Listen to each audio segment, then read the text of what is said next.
नमस्कार। जैसे आप सब जानते हैं, आज हमारे जो ऑपोजिशन के सस्पेंडेड एमपीज हैं, उनके 14 दिन सस्पेंशन के हो गए हैं। हाउस में जिन चीज़ों के बारे में ऑपोजिशन डिबेट करना चाहती है, वो डिबेट सरकार नहीं होने देती है। और जहां भी ऑपोजिशन अपनी आवाज उठाने की कोशिश करती है तो धमकाकर, डराकर उनको सस्पेंड करके सरकार काम करती है। ये लोकतंत्र की हत्या है। पार्लियामेंट हाउस में डिस्कशन होना चाहिए, सब मुद्दों पर डिस्कशन होना चाहिए, मगर जो डिस्कशन हम करना चाहते हैं वो हमें करने नहीं दिया जाता है। सरकार के ऊपर हम सवाल उठाना चाहें, सरकार सवाल उठाने नहीं देती।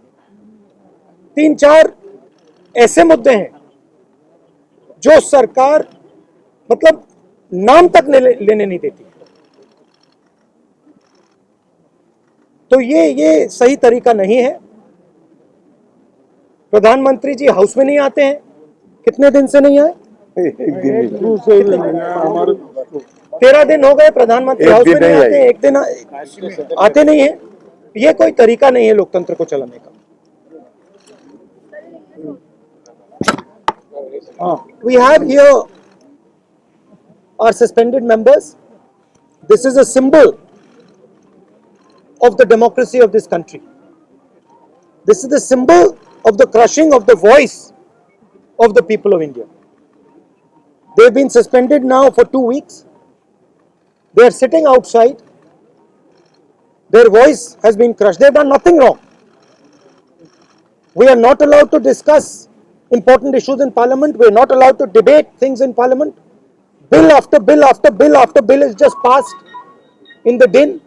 This is not the way to run Parliament. The Prime Minister doesn't come to the House, and any time we want to raise an issue of national importance, we are just not allowed to do so. It's a very unfortunate killing of democracy that is taking place. एक मंत्री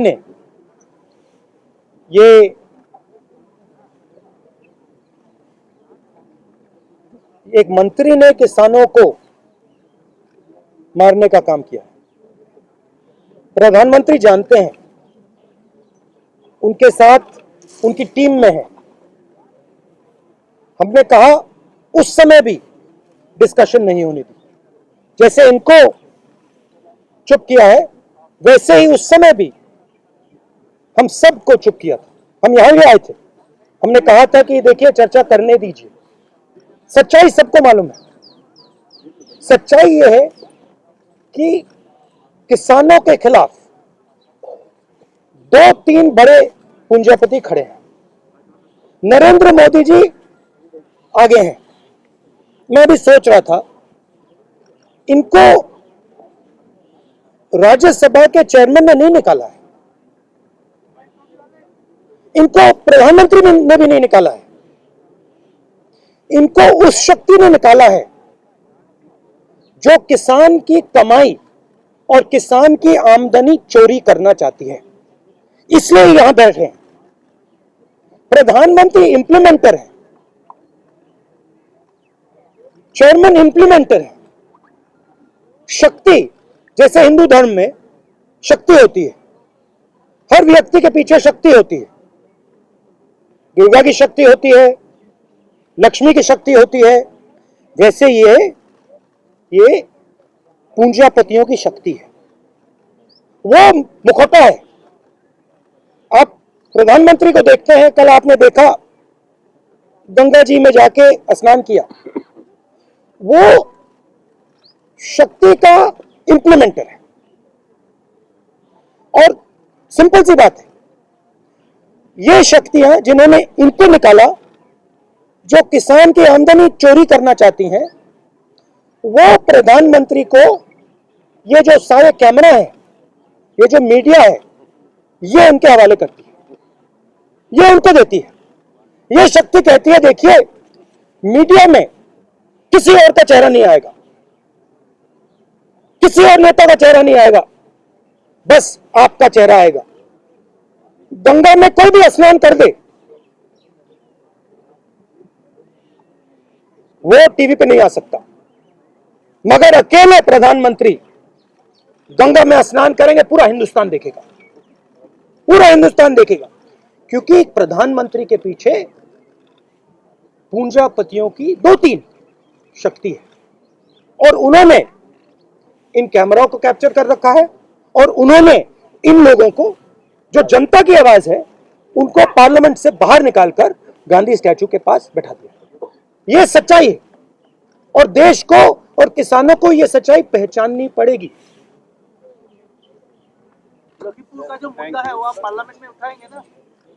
parliament में उठाएंगे, उठाने नहीं देंगे। हम दो, हमारे दो, उठाने नहीं देंगे। 4 लोग उठाने नहीं देंगे, इनको बाहर कर देंगे। लखीमपुर खेरी पे डिस्कशन नहीं होगा, चाइना पे डिस्कशन नहीं होगा, किसानों पे डिस्कशन नहीं होगा, नहीं हो सकता। कैसे होगा? इसका क्या मतलब है? कोई मतलब नहीं। ये तो अब बिल्डिंग है, म्यूजियम है, म्यूजियम है अब। राहुल जी, मेरा सवाल यह है कि लगातार आप सीतापुर, लखीमपुर खीरी गए, हिरासत में भी लिया गया आपके नेताओं को। 12 लोगों को एसआईटी ने कहा कि सोची समझी साजिश के तहत इन लोगों ने गाड़ियों से किसानों को रौंदा। अब सवाल यह है कि लगातार आप संसद के भीतर, संसद के बाहर ये मांग करते रहे कि जो मौजूदा गृह राज्य मंत्री हैं उनको तत्काल प्रभाव से बर्खास्त किया जाए, वो अभी ऐसा हुआ नहीं। आगे अब आप जब इन्होंने अपनी जीप किसानों के ऊपर चलाई, इनके पीछे कौन सी शक्ति थी? छूट किसने दी? किस शक्ति ने उनको, कितने दिन हो गए, किस शक्ति ने उनको जेल से बाहर रखा आज तक? कौन सी शक्ति है ये? वही शक्ति है जिसने इनको निकाला। Thank you sir. Thank you.